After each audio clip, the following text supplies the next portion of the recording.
Avant de commencer, je voudrais partager avec vous une pensée qui m'animera pendant ce mandat.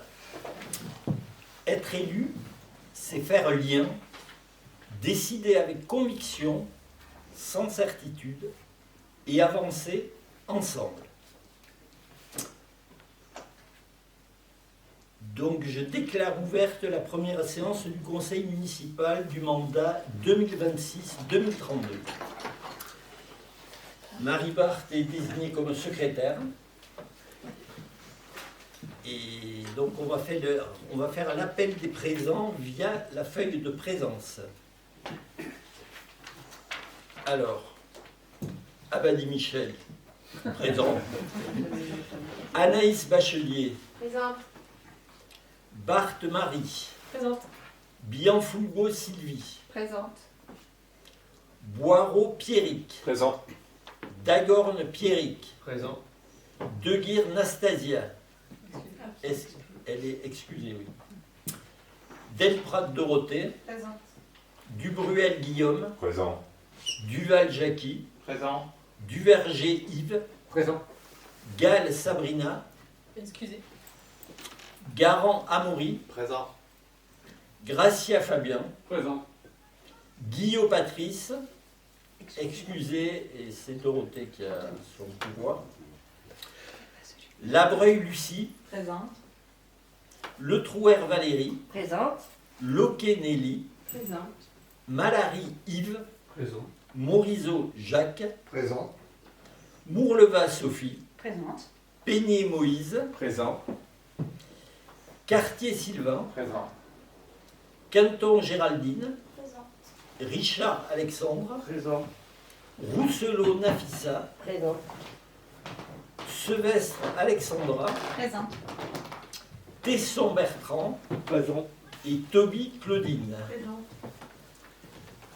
Très bien. Alors, je vais faire à présent lecture des résultats constatés au procès-verbaux des élections. Le scrutin municipal s'est tenu le dimanche 15 mars. Une liste s'est présentée. Le taux de participation était établi à 39,64%, soit 1956 votants sur 4935 inscrits. La liste donnant du relief à la montagne a été élue avec 1419 voix et obtenu les 29 sièges du conseil municipal. Et je vais faire à présent la déclaration nominative des conseillers municipaux installés dans leurs fonctions avec la feuille de proclamation. Alors, feuille de proclamation, donc je vais citer les noms dans l'ordre de la liste. Donnant du relief à la montagne, Fabien Gracia, Dorothée Delprat, Michel Abadi, Valérie Le Trouer, Sylvain Cartier, Alexandra Sevestre, Guillaume Dubruel, Claudine Toby, Moïse Peigné, Lucie Labreuil, Alexandre Richard, Sophie Mourleva, Pierrick Dagorne, Marie Barthes, Pierrick Boireau, Anaïs Bachelier, Patrice Guillot, Sylvain Bianfulgo, Non, pas Sylvain. Sylvie Bianfulgo, pardon, Jacques Morisot, Nafissa Rousselot, Yves Duverger, Nelly Loquet, Yves Malary, Nastasia Deguire, Jackie Duval, Sabrina Gall-Cheval, Amaury Garand, Géraldine Canton et Bertrand Tesson.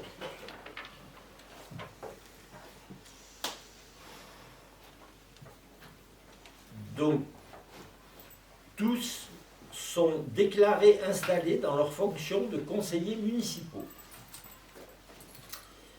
Vérification du quorum, 15 personnes avec 26 présents. Je constate que le quorum est respecté et que nous pouvons procéder à l'élection du maire. Avant cette élection, lecture des articles relatif à l'élection du maire et des adjoints avec délibération. Alors, les articles.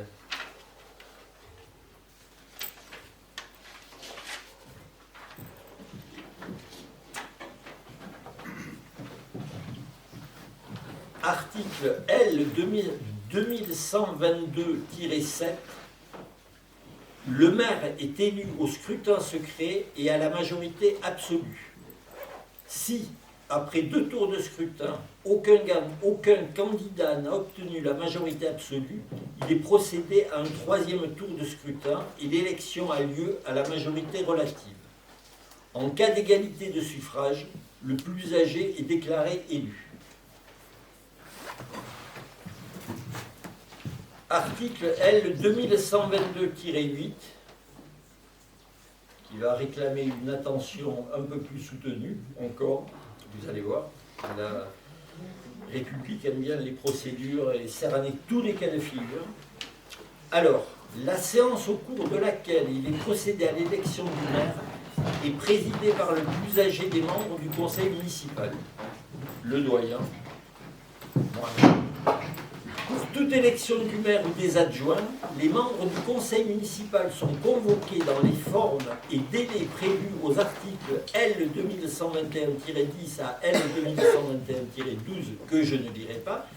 La convocation contient mention spéciale de l'élection à laquelle il doit être procédé. Avant cette convocation, il est procédé aux élections qui peuvent être nécessaires lorsque le conseil municipal est incomplet. Si, après les élections, de nouvelles vacances se produisent, le conseil municipal procède néanmoins à l'élection du maire et des adjoints, à moins qu'il n'ait perdu le tiers ou plus de ses membres ou compte moins de 5 membres.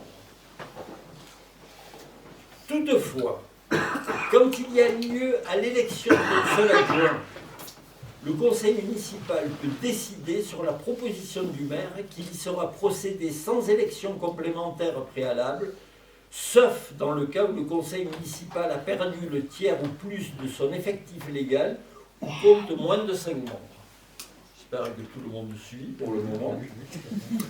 Lorsqu'une vacance du maire ou des adjoints intervient après le 1er janvier de l'année qui précède le renouvellement général des conseils municipaux, il n'est procédé aux élections nécessaires avant l'élection du maire ou des adjoints que si le conseil municipal a perdu le tiers ou plus de ses membres ou s'il compte moins de 4 membres. Voilà.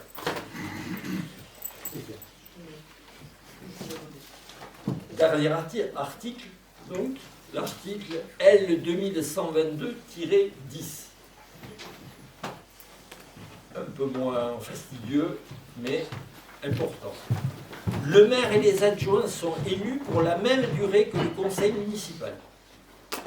Toutefois, dans les communes de 1000 habitants et plus, le mandat du maire et des adjoints prend fin de plein droit lorsque la juridiction administrative, par une décision devenue définitive, a rectifié les résultats de l'élection des conseillers municipaux de telle sorte que la majorité des sièges a été attribuée à une liste autre que celle qui avait bénéficié de cette attribution lors de la proclamation des résultats à l'issue du scrutin. Ce n'est pas notre cas, je vous rassure. Quand il y a lieu, pour quelque cause que ce soit, à une nouvelle élection du maire, il est procédé à une nouvelle élection des adjoints. Après une élection partielle, le conseil municipal peut décider qu'il sera procédé à une nouvelle élection des adjoints. Point final. Si je devais le traduire simplement pour ce qui nous concerne ce soir, une seule liste a été élue. Nous sommes 29 conseillers municipaux, dont 26 présents. Nous allons donc pouvoir procéder à l'élection du maire, puis des adjoints, conformément aux règles que je viens de vous dire. Voilà.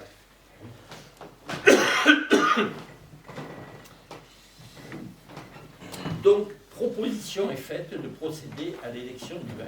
C'est une élection à bulletin secret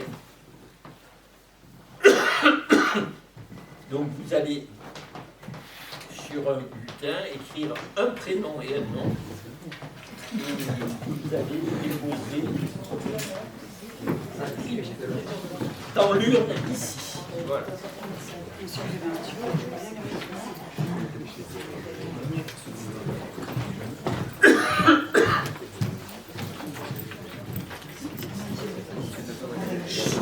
Je passe sur son voisin.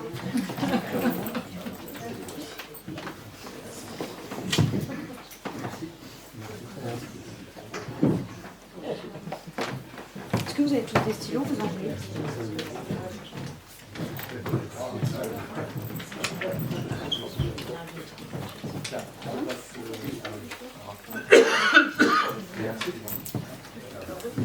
Tu fais l'urne? Oui, peut-être.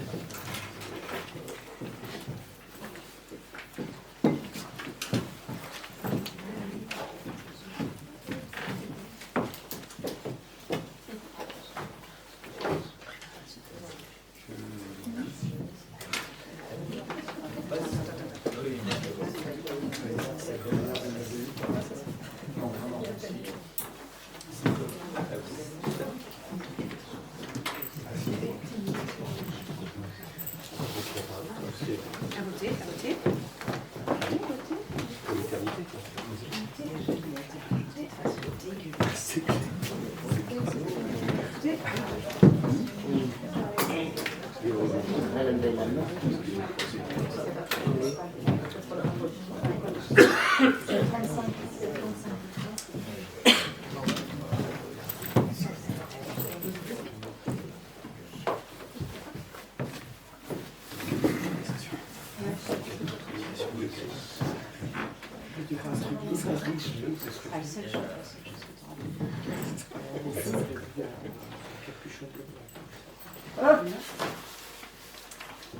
On fait comme chez nous, on peut dépouiller, Michel? Oui. Oui. Oui. Fabien, grâce.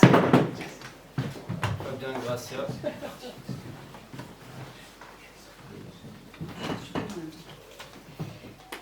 Fabien, Gracia. Fabien Gracia.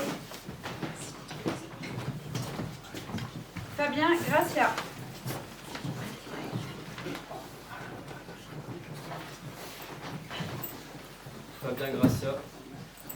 Fabien Gracia.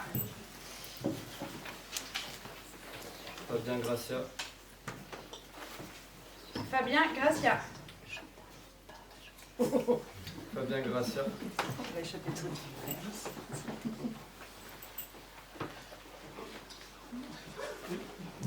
Fabien Gracia. Fabien, Gracia. Fabien, Gracia.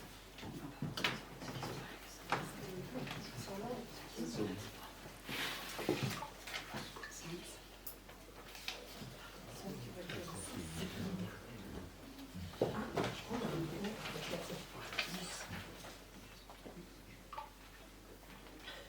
Gracia.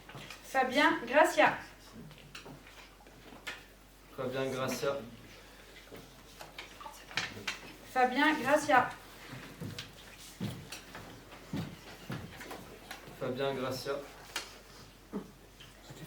Gracia.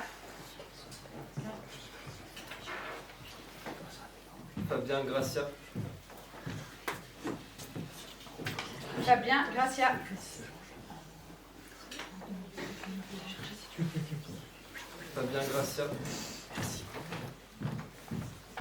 Fabien Gracia. Fabien, Gracia.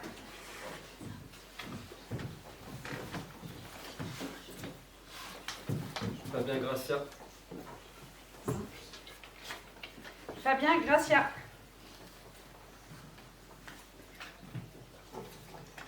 Fabien Gracia. Fabien, Gracia. Fabien Gracia.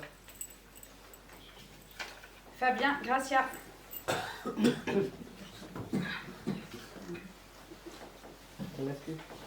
Qui n'a pas mis son bulletin dans le 25 ou on est le 26? Michel, je sais pas si il a voté. Si.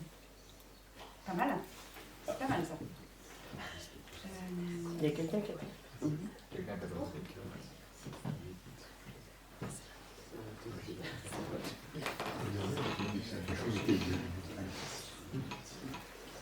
Ouais, je compte bien 26. Donc 26.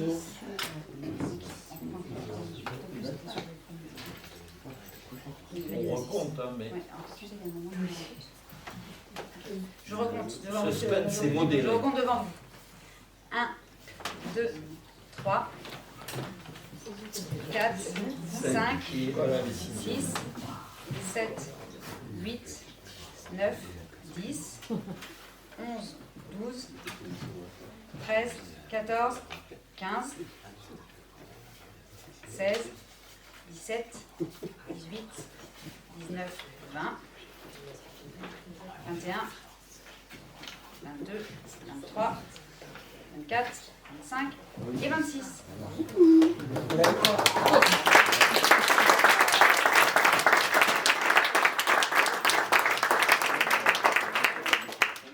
Par 26 mois sur 26 votants, je déclare donc Fabien Gracia maire de la Montagne.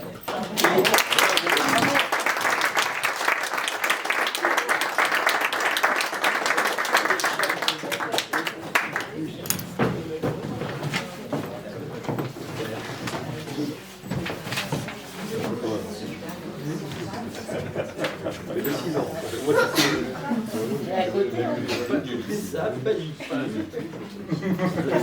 Oui, voilà. Oui, oui, oui.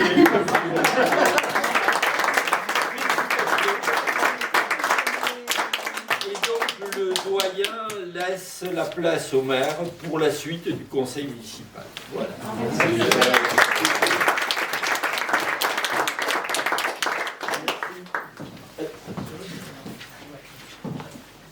Je reprends.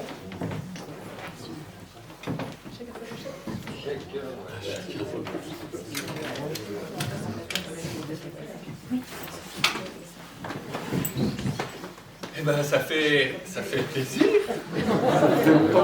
Ça fait plaisir. Alors, le premier plaisir que j'ai eu, c'est à ne pas faire l'appel. Ah, quand j'ai vu Michel faire l'appel, ça a été le premier petit plaisir. Et puis après, il y a eu plein d'autres plaisirs. Grand merci pour votre confiance. Certes, j'ai confiance aussi en chacun d'entre vous, mais j'ai surtout confiance dans notre capacité collective à agir demain, plus que dans des capacités individuelles. Je crois que c'est ce qu'on a défendu depuis longtemps.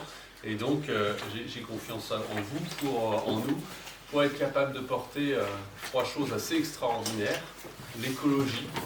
Il y a des constats malheureusement assez tristes, assez douloureux, mais on garde espoir pour réussir à changer les choses, y compris à l'échelle de notre petite commune de la montagne. On n'attend pas que la Chine s'y mette ou que je ne sais qui, les États-Unis s'y mettent, parce que sinon on pourrait attendre longtemps. Et parce que je ne supporte plus les discours disant oui, mais la France ne représente qu'1% des émissions de gaz à effet de serre, donc autant ne pas agir. Et comme la montagne représente je ne sais pas quel pourcentage de la France, on pourrait se dire, mais attendons que les autres s'y mettent. Non, on ne va pas attendre que les autres s'y mettent, au contraire, on va essayer de s'y coller tout de suite. Et on va essayer de s'y coller tout de suite, ici et maintenant, de poursuivre ce qu'on a commencé sur le mandat précédent, et pour espérer un demain plus agréable, notamment du point de vue du respect de la planète et de l'environnement. Un deuxième mot très très beau, c'est la solidarité, les solidarités, mot magnifique, et notamment les solidarités pour que chacun puisse vivre dignement en partant des besoins fondamentaux des gens et pas des besoins superficiels des gens. Malheureusement, aujourd'hui, on arrive à satisfaire beaucoup de besoins superficiels de beaucoup de personnes, pendant que beaucoup de personnes n'arrivent pas à satisfaire leurs besoins fondamentaux. Et le troisième mot magnifique, c'est la démocratie. La démocratie qui n'est pas un État, mais une dynamique. On n'est pas au bout de la démocratie. La Ve République n'est pas l'alpha et l'oméga de la démocratie. Il y a plein de choses magnifiques à inventer. Sur le mandat précédent, la commune de la montagne a été, c'est un des éléments hyper positifs du mandat précédent, a été un repère pour beaucoup de communes en matière de démocratie. Alors que nous, on trouvait qu'on faisait des choses certes très intéressantes, mais finalement assez modestes. C'est dire le travail qu'il y a à faire. Quand on fait des choses modestes en matière de démocratie, elles sont déjà extraordinaires à l'échelle de ce qui se fait sur les communes. Et j'espère bien qu'on pourra continuer à faire des choses à la fois modestes et géniales en matière de démocratie. Bref, qu'on arrive à tenir toutes ces choses-là, et ensemble, et puis avec plein d'autres personnes présentes dans la salle, par exemple, qui se sont déjà investies sur la commune et qui s'investiront, je l'espère, probablement à l'avenir sur la commune. Je continue du coup l'ordre du jour du conseil municipal avec la deuxième délibération. Merci Michel en tout cas pour cette première partie de présidence du conseil, avec ce qui n'est pas pour me déplaire toujours un petit ton d'humour et des petits ajouts personnels qui rendent ces délibérations parfois pesantes beaucoup plus agréables, même si je ne sais pas si tout le monde a suivi l'histoire du tiers, des 5 et du présent, du partiel ou du non partiel, mais en tout cas merci beaucoup Michel pour cette première délibération.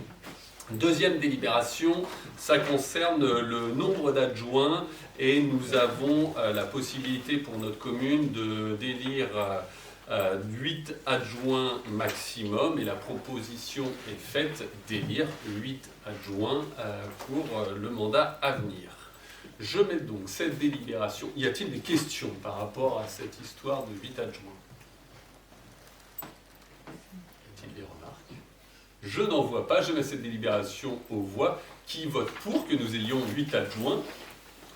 Ceux qui ont des pouvoirs, merci de lever 2 mains. La délibération est adoptée à l'unanimité. Délibération 3. Une fois qu'on a déterminé le nombre d'adjoints, l'idée est d'élire les adjoints. Et donc, comme Michel, je vais m'astreindre à lire les textes officiels. Donc, les adjoints sont élus au scrutin secret de liste à la majorité absolue, sans panachage ni vote préférentiel parmi les membres du conseil municipal. Chaque liste est composée alternativement d'un candidat de chaque sexe. Et le conseil municipal a décidé de laisser un délai de 3 minutes pour déposer les listes d'adjoints. Donc, nous attendons le dépôt des listes pendant quelques minutes. Si bien sûr, ça va plus vite, ça nous accélérer le temps. Merci beaucoup. Il y a donc une liste qui a été déposée. Est-ce qu'il y a une seconde liste qui serait déposée? Il reste 4 secondes. 3, 2, 1. Et les 3 minutes sont écoulées. Je l'ai compté exactement. Donc une liste a été déposée. Le premier nom de cette liste, c'est Dorothée Delprat, première adjointe. Ensuite, nous avons Michel Abadi, deuxième adjoint. Valérie Letrouer, troisième adjointe. Sylvain Cartier, quatrième adjoint. Alexandra Seveste, cinquième adjoint. Guillaume Dubruel, sixième adjoint. Claudine Toby, septième adjoint. Et enfin, Moïse Peigné, huitième adjoint. Il s'agit maintenant de procéder à l'élection. Donc, à nouveau, vous allez prendre un petit billet. Et je vous propose d'inscrire sur le billet le nom de la liste, ou plutôt d'inscrire liste conduite par Dorothée Delprat.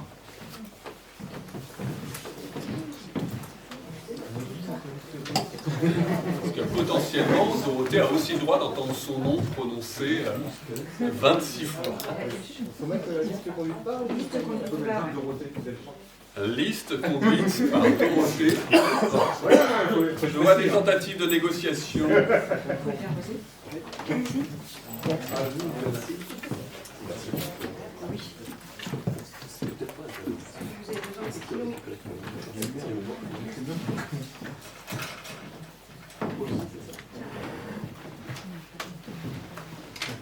Dorothée et et Delprat avec un T.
La liste conduite par Dorothée Delprat. Dorothée Delprat. Delprat ou Delprat? Dorothée Delprat. Dorothée Delprat. Dorothée Delprat. Dorothée Delprat. Dorothée Delprat. Dorothée Delprat. Dorothée Delprat. C'est ça. Dorothée Delprat.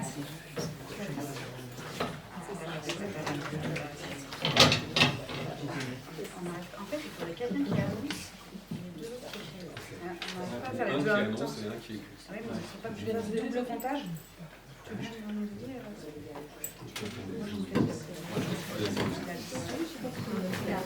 Oui, nous, mais... Liste conduite par Dorothée Delprat. Liste conduite par Dorothée Delprat. Liste conduite par Dorothée Delprat. Liste conduite par Dorothée Delprat. Liste conduite par Dorothée Delprat. Liste conduite par Dorothée Delprat. Liste conduite par Dorothée Delprat. Liste conduite par Dorothée Delprat. Liste conduite par Dorothée Delprat. Liste conduite par Dorothée Delprat. Liste conduite par Dorothée Delprat. Liste conduite par Dorothée Delprat. Liste conduite par Dorothée Delprat. Liste conduite par Dorothée Delprat. Liste conduite par Dorothée Delprat. 25. Liste conduite par Dorothée Delprat. On est bon? 26. 26. Monsieur le maire. Alors, résultat du premier tour du scrutin. Nombre de conseillers présents à l'appel n'ayant pas pris part au vote, 0. Nombre de votants, 26. Nombre de suffrages déclarés nuls par le bureau, 0. Nombre de suffrages blancs, 0. Nombre de suffrages exprimés, 26. Majorité absolue, 13. Et donc la liste conduite par Dorothée Delprat est élue à l'unanimité.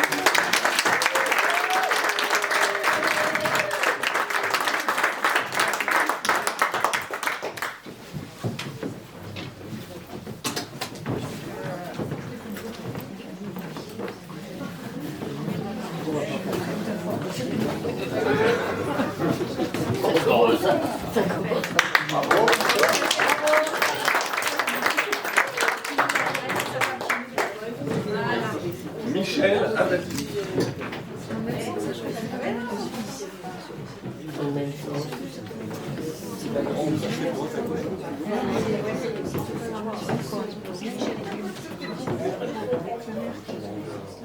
Ah bon?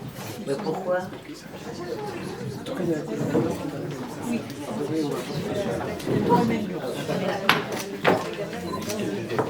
Mais on va pas en dire.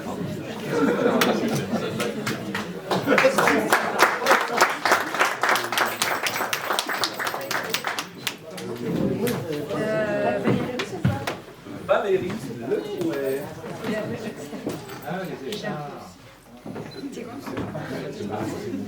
a qui se réveillent.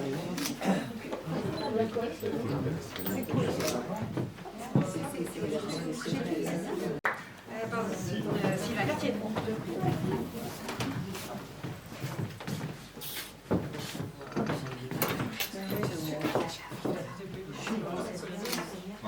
Peut-être consulter avant de vous aligner, comment ça vous avez fait? C'est vrai, pas mal.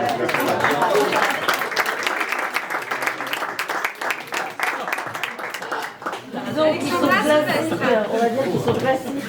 C'est pour faire sortir de votre maison. Bah oui, bah t'as raison, mais Moi, ça j'aurais dit accordé plutôt que classique. Ouais, je préfère aussi. commence pas à jouer sur les mots, monsieur le maire.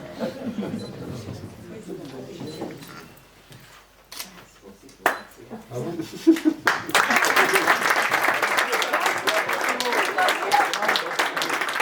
c'est spontané, c'est naturel. Par contre, ça c'est pas joli sur les photos. Guillaume Dubruel.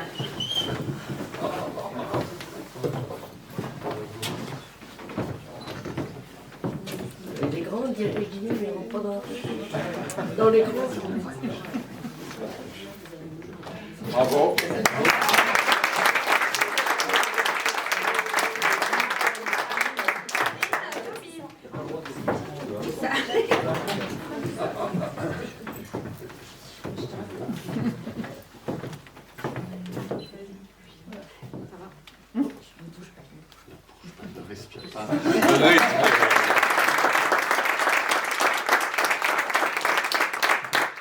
Moïse Peigné.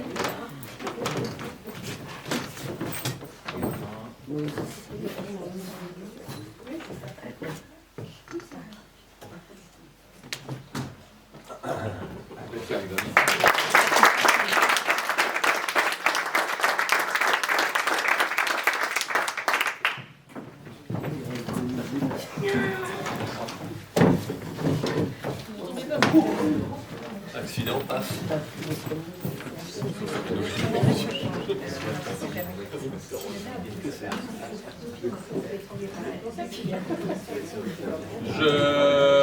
Je profite en fait de cette déclaration d'élection des adjoints, 1 pour les féliciter et 2 pour dire que fidèle à notre volonté de partager le plus possible le pouvoir, nous avons aussi des conseillers délégués. Alors eux, ils n'ont pas le droit à une belle élection avec une belle écharpe, mais ils ont le droit au beau travail qu'ils vont faire dans les années à venir.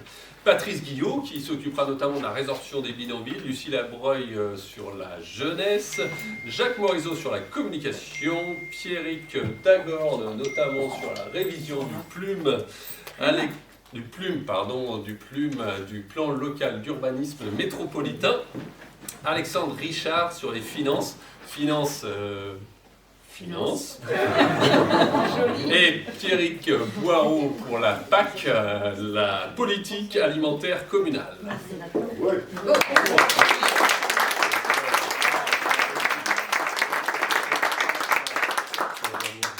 Et comme il y a du travail pour tout le monde, tous les autres auront aussi droit à des missions, des délégations, des représentations. Dans la suite du conseil municipal, il y a une obligation, c'est la lecture de la charte de l'élu local. Je vais essayer de faire aussi bien que Michel avait dit tout à l'heure. En application de l'article L 1111-12 du Code général des collectivités territoriales, les élus locaux sont les membres des conseils élus au suffrage universel pour administrer librement les collectivités territoriales dans les conditions prévues par la loi, ainsi que les élus des arrondissements de la ville de Paris et des communes de Lyon et Marseille. Tout mandat local se distingue d'une activité professionnelle et s'exerce dans les conditions qui lui sont propres. Il se traduit par les droits et devoirs prévus aux articles L 1111-13 et L 1111-14. Ces dispositions constituent la charte de l'élu local et il y a 14 articles. Article 1. Dans l'exercice de son mandat, l'élu local s'engage à respecter les principes de liberté, d'égalité, de fraternité et de laïcité ainsi que les lois et les symboles de la République. Article 2. L'élu local exerce ses fonctions avec impartialité, diligence, dignité, probité et intégrité.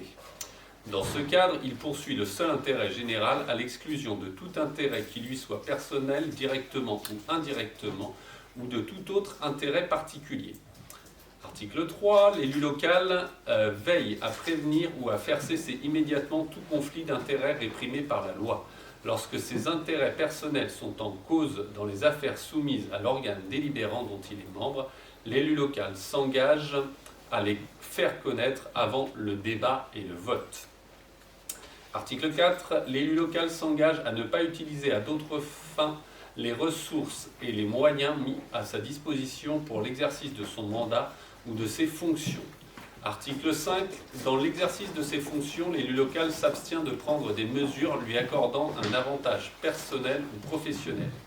Article 6. L'élu local participe avec assiduité aux réunions de l'organe délibérant et des instances dans lesquelles il a été désigné. Article 7. Issu du suffrage universel, l'élu local est et reste responsable de ses actes pour la durée de son mandat devant l'ensemble des citoyens de la collectivité territoriale à qui il rend compte des actes et des décisions pris dans le cadre de ses fonctions. Article 8. L'élu local déclare dans un registre tenu par la collectivité territoriale les dons, avantages et invitations d'une valeur qu'il estime supérieure à 150 € dont il a bénéficié en raison de son mandat. Ne rêvez pas, chers élus, ça ne nous concerne pas cette règle. Au-delà de 150 €, on n'a pas. Au mieux, moi je crois que j'ai eu un crayon. Ne sont pas soumis à cette obligation déclarative les cadeaux d'usage et les déplacements effectués à l'invitation des autorités publiques françaises ou dans le cadre d'un autre mandat électif.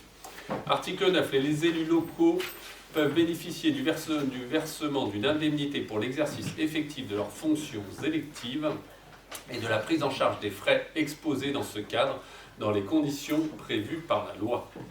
Article 10. Les élus locaux sont affiliés pour l'exercice de leur mandat au régime général de la sécurité sociale dans les conditions définies à l'article L. 382-31 du Code de la sécurité sociale et à des régimes spéciaux définis par le Code général des collectivités territoriales. Article 11. Les élus locaux bénéficient à l'occasion de leur fonction d'une protection organisée par la collectivité territoriale conformément aux règles fixées par le Code pénal, les lois spéciales et le Code général des collectivités territoriales. Article 12. Le droit à la formation est reconnu aux élus locaux. Il s'exerce dans les conditions fixées par le Code général des collectivités territoriales. Article 13. Toute personne titulaire d'un mandat local bénéficie, dans des conditions prévues par la loi, de garanties accordées dans l'exercice du mandat et à son issue et permettent notamment de concilier celui-ci avec une activité professionnelle ou la poursuite d'études supérieures. Et article 14, tout élu local peut consulter un référent déontologue chargé de lui apporter tout conseil utile au respect des principes mentionnés à l'article L. 11-13 du Code général des collectivités territoriales. Cette charte, elle rappelle les grands principes, les grandes valeurs de la République. Elle rappelle la lutte contre tout conflit d'intérêts. Elle rappelle que nous avons droit à la formation et à des indemnités. Et elle rappelle également que nous pouvons faire appel à un déontologue qui sera nommé sous peu si nous avons des questions de déontologie qui nous arrivent. Florian, je crois qu'en plus de cette charte de l'élu local, il y a une annexe, un complément de cette charte, mais que nous ne sommes pas obligés de lire en conseil municipal.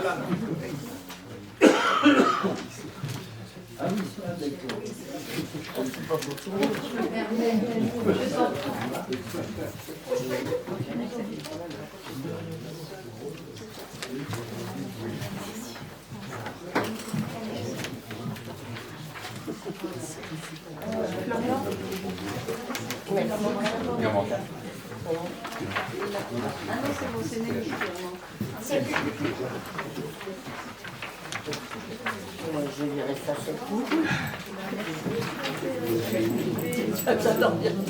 J'avais pas de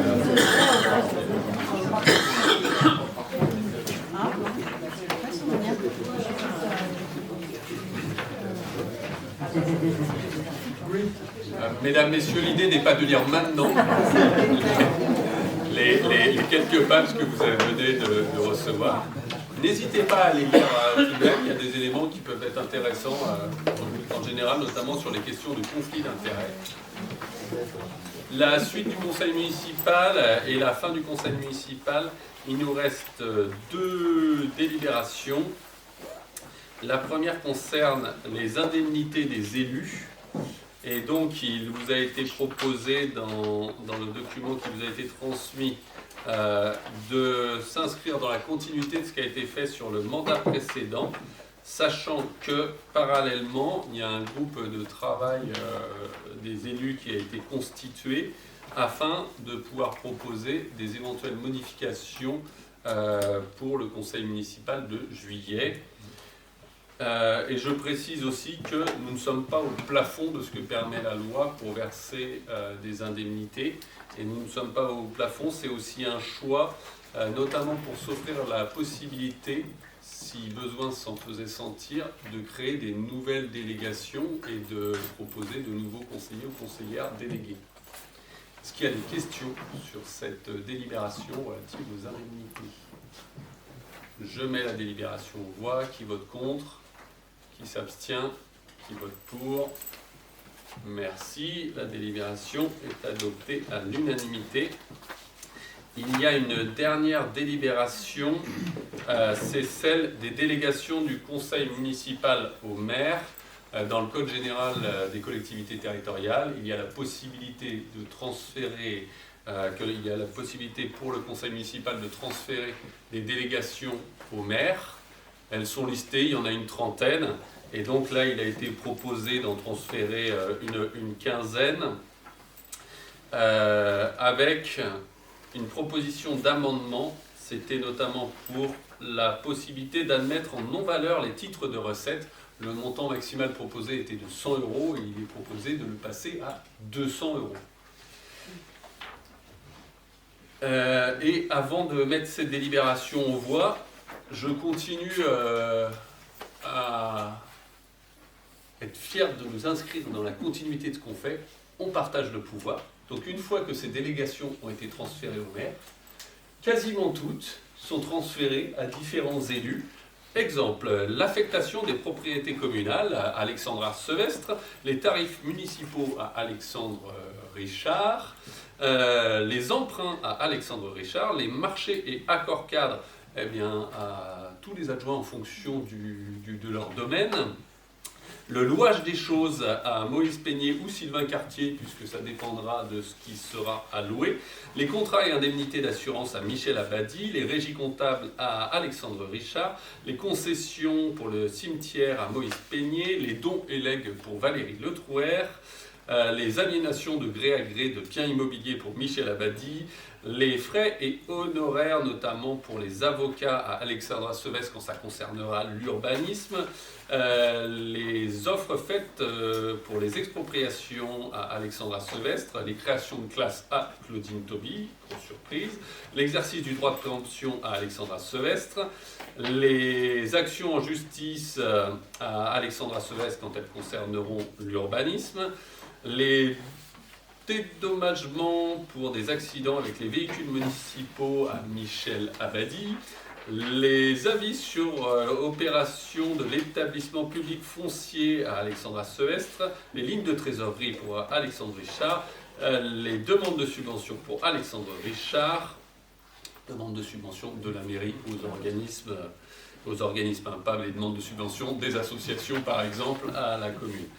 Et les demandes de dépôt d'autorisation d'urbanisme, non, ça c'est toujours pour moi, et les admissions en non-valeur pour Alexandre Richard. Et donc en fait, il me reste très peu de choses. Il me reste les demandes, les dépôts de demande d'autorisation d'urbanisme. Pourquoi elles ne sont pas transférées à Alexandre Arsevestre? Parce que sinon Alexandre Arsevestre est jugé parti. Oui. Elle dépose les demandes qu'elle va instruire elle-même et signer elle-même. Et puis les adhésions aux associations, c'est notamment le renouvellement des adhésions aux associations que je conserve. La création de classe, c'est bien physique, c'est pas... C'est la création. Je rappelle, la mairie n'a pas pouvoir d'ouvrir et de fermer des classes, des divisions. Elle peut par contre ouvrir et fermer des espaces, au sens des locaux, au sens architectural du terme. Merci de l'avoir rappelé. Est-ce qu'il y a des questions sur cette délibération ?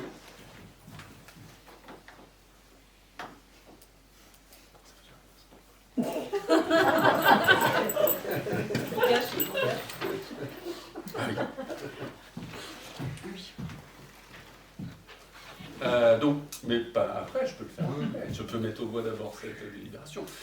Donc, qui vote contre cette délibération? Qui s'abstient? Qui vote pour? Merci beaucoup. La délibération est adoptée à l'unanimité.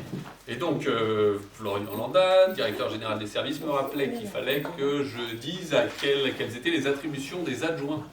Et donc, Dorothée Delprat est adjointe à l'écologie.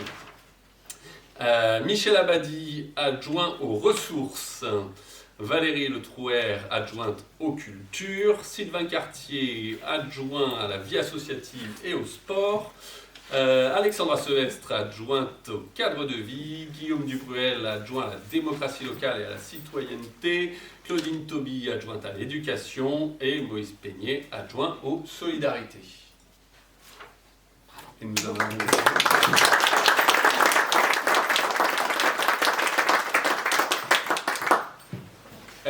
Nous en avons fini avec ce conseil municipal. Rendez-vous le 9 avril pour un conseil municipal magnifique où il y aura notamment toutes les désignations de tous les élus dans toutes les instances, plus un certain nombre d'autres délibérations pour que la vie de la commune continue. À 20h, salle du conseil, jeudi 9 avril. Merci à tous. Ah, question de... J'aurais bien aimé que tu cites les subdélégations quand même. Je l'ai fait tout à l'heure. Ah, toutes. Oui, Oh pardon, excuse-moi. Mais je peux le refaire si ça te fait plaisir. Lucie Labreuil, à l'enfance. Oh là là. Bon, l'enfance de la jeunesse. Alexandre Ricard, finance. Jacques Morisot à la communication. Pierrick Boireau à la politique agricole, communale, je savais que j'allais. Et Pierrick Dagord au plume, plan local d'urbanisme métropolitain. Est-ce que quelqu'un veut que je le répète? Pardon, je l'ai vraiment pas entendu. Merci à tous, merci au public d'être présent, merci à la presse d'avoir été là.